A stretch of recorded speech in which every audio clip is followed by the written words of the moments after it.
When you hear the word slasher, images of Jason Voorhees, Michael Myers and Freddy Krueger probably pop up in your head. But today we are going to talk about a group of cannibals. Well, not them. Wrong Turn is a movie directed by Rob Schmidt, released in 2003. Although there are 6 movies, they are awful, so let's go through them one by one to discover why these movies are infamous. The first movie, released in 2003, was rather straightforward. Our story starts with, a wrong turn. A man of an unknown profession gets in an accident when he drives down an abandoned road, and the passengers of the vehicle which hit that guy get together with our main character and tries to find help. Unfortunately, one by one starts to disappear. So those who are left get nervous and start to look for any route to escape the forest. And they find a house in the middle of the woods. But to their surprise, they find things that shock them. After this shocking revelation, they are faced with so many challenges, but 2 of them manage to survive the cannibals. And thus concludes the first movie of this long and drawn out saga. Say what you may about these movies, but this movie is rather entertaining. Frightening it may not be. It obscures the cannibals and builds up suspension. I wouldn't go so far as to call it a masterpiece, but I would be lying if I told you I didn't like it. But all good things must come to an end, so we are slapped in the face by the sequel to Wrong Turn. Wrong Turn 2 Dead End. Unlike the first movie, this movie shoehorns too many characters into the story. But that is not all. They try to explain what the cannibals are. According to the second movie, Hawk Mill shut down near 30 years ago and left a mess. It's the chemicals changed them. The cannibals are the byproduct of an experiment gone wrong. Like The Hills Have Eyes, you know that movie? According to the second movie, the cannibals are the byproduct of an experiment gone wrong, and the characters are straight up stereotypes. Don't get me wrong, I was thoroughly entertained because I was laughing the whole time.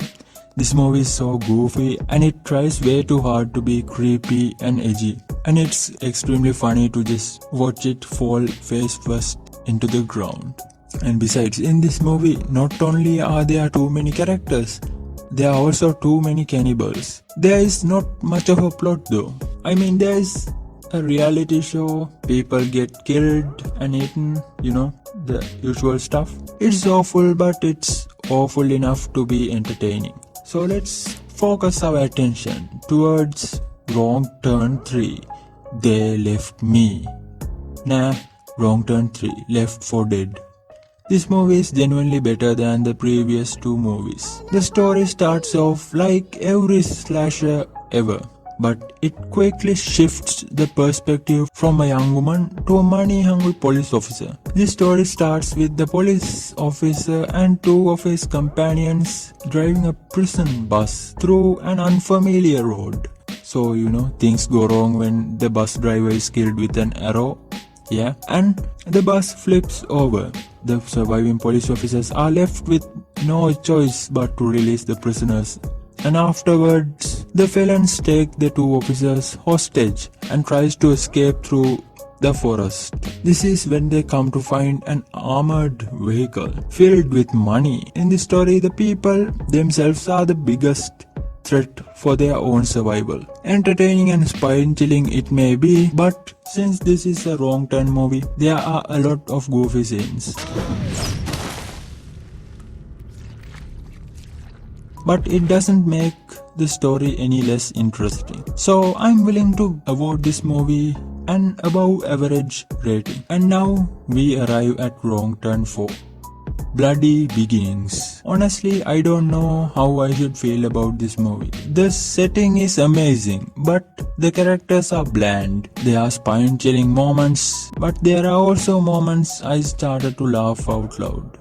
The plot of this movie is supposed to explain how the cannibals became who they are. So they are basically resetting the series and completely erasing the second movie. So the cannibals aren't a science experiment gone wrong. Instead, they are just challenged in certain aspects. The story is set in an asylum, where the cannibals kill everyone and hide within the vast hallways and rooms, killing and eating those who are unfortunate enough to cross their paths. And a group of unlucky ski enthusiasts stumble into the asylum and will hijinks ensue. Although I find it to contain very creepy and disturbing scenes, I believe the execution is poor.